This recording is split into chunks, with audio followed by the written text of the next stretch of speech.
Hello, how are you? Did you have a good week? I hope you did. There was a little bit of rain, but we thank God for the blessings, right? Tonight, I pray that the Lord will continue to bless us, especially with His Holy Spirit to guide us to understand the truth. And may He continue to be merciful to us, forgive us of our sins, strengthen our weaknesses, and pour out His love on each one of us. We finished the book of Leviticus, and tonight we're going to start the book of Numbers. The book of Numbers picks up the travel history where Exodus leaves off, moving from Sinai Desert to the steppes of Moab by the Jordan River at the eastern border of Canaan. Prior to studying the book of Numbers, let me give you a brief recap on what has happened so far. So far, we talked about covenant, right? God's ongoing covenant with His people. In Genesis, God told Abraham to depart from his father's home, and He vowed, He made a covenant to Abraham that He would bless him with many descendants, and they'll become a great nation. And then God repeated the same covenant or vow to Isaac and Jacob. So, did God keep His promise? And how? Exodus tells us that even though Abraham's descendants ended up in Egypt because of a severe famine and became slaves of the Egyptian, God didn't forget them. Through miracles, He delivered them from bondage of Pharaoh and let the descendants of Abraham exit Egypt, their slave masters.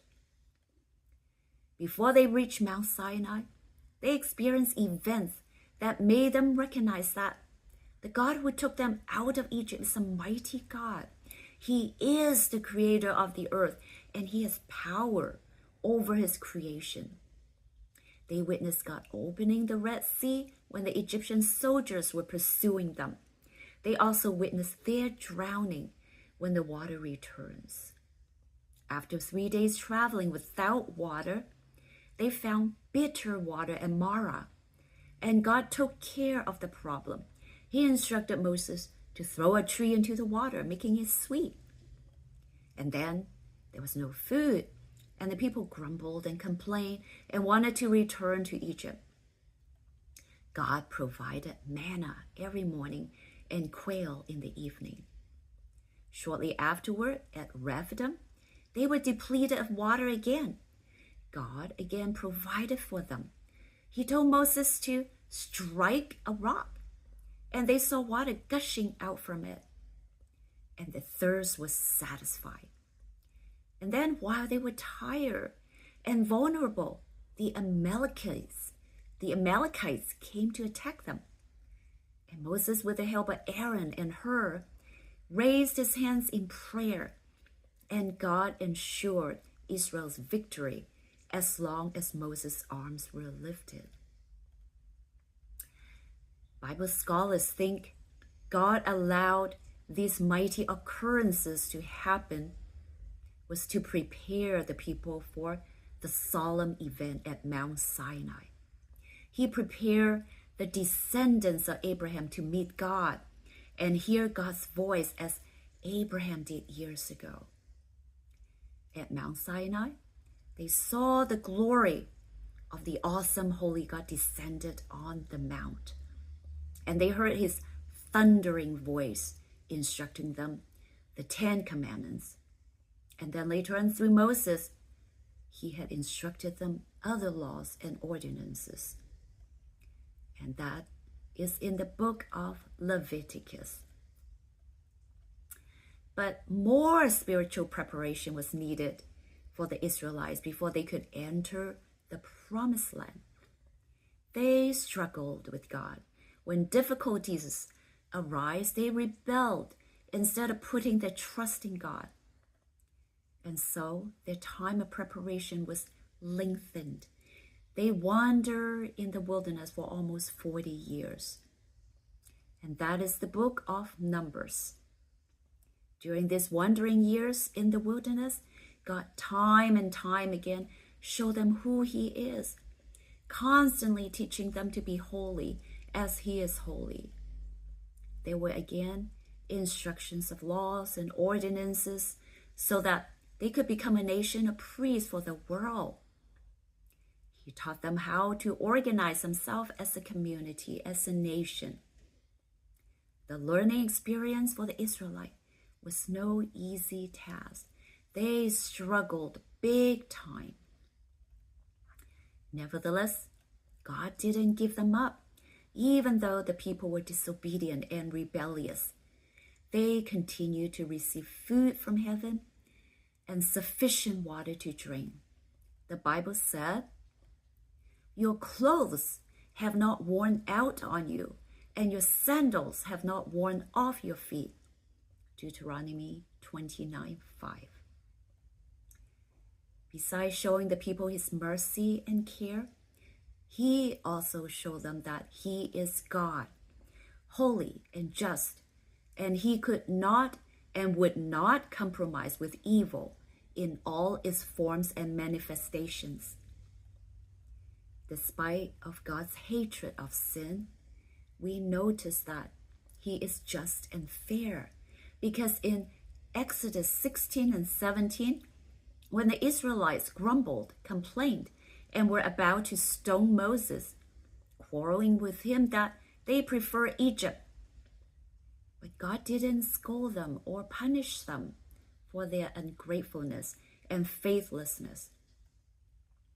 But then later on in Numbers, when they practiced evilness, they received punishment, because at this point, they had already been instructed of God's laws and had vowed to Him all that God said we will do. They told God that they were committed to faithfulness and obedience. Besides providing food, water, and daily necessities to the Israelites, God also wanted to teach His people that as an army, they cannot be conquered or defeated by external enemies, because the Lord, the creator of heaven and earth, is in their midst.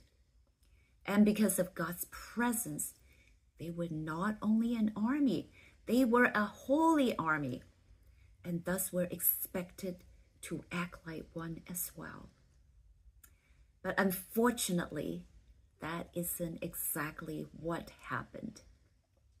This mighty, powerful, and conquering army, hovering on the edge of the promised land, was defeated, not by the Canaanites, but from within. Satan knew that as long as they obeyed the Lord, as long as they trusted in God and lived by faith and obedience to His commandments, Satan, would be helpless against them. All he could do, therefore, was use them against themselves. And it worked. No wonder the author Ellen White warned us. We have far more to fear from within than from without. The hindrances to strength and success are far greater from the church itself than from the world. This is from her book, Selected Messages, Book 1, page 122. The book of Numbers is God's story. It tells us the relational dynamics of this relationship. You know, some scholars compare the story in Genesis, Exodus, Leviticus, and Numbers like a relationship. First, there's the courtship, the romancing, the pursuance of the future groom of his future bride. Next comes the wedding. Then both sides are committed to investing in the relationship. There are wedding vows from both bride and groom. Finally comes the marriage, the state of being married, the day-to-day life, two persons or two parties living together, facing challenges in an imperfect world. Genesis and Exodus are the story of God's pursuance and rescue effort to save his future bride Israel from slavery. Then there was the awesome wedding at Sinai, where the bride Israel was presented before God the groom, and God in his glory proclaimed the covenant vows, which is the 10 Commandments and then the other laws. The bride Israel said, I do. And God the groom vowed that he'll be their God, protecting, providing for them. And Israel, the bride, will be his treasure. Afterward, God and Israel built a house together, the sanctuary. So far, so good, right? I would love to say that they all lived happily ever after. Unfortunately, like all relationships, there were challenges and struggles in this relationship. God forbade Israel to be unfaithful. God forbade Israel to polytheism. The Israelite pledged that they would not worship other gods. And God also pledged for himself that he'll continue to be Israel's God, meaning he will provide for her, he'll protect her, and give her the land that flows with milk and honey if she'll remain faithful to him. The vows Israel made with God was for their benefits. They'll have everything they needed. God will provide. They'll be protected from enemies. They'll have a harmonious society. They'll be healthy citizens, and they'll become an influential nation that reflects God's holiness. All they had to do was to be faithful to God and obedient to his laws. So what happened during their wilderness journey?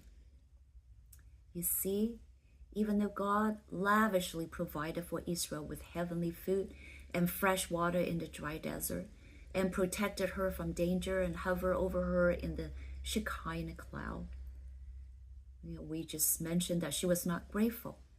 No, she grumbled about the food, blamed God's representative Moses when things were not going her way.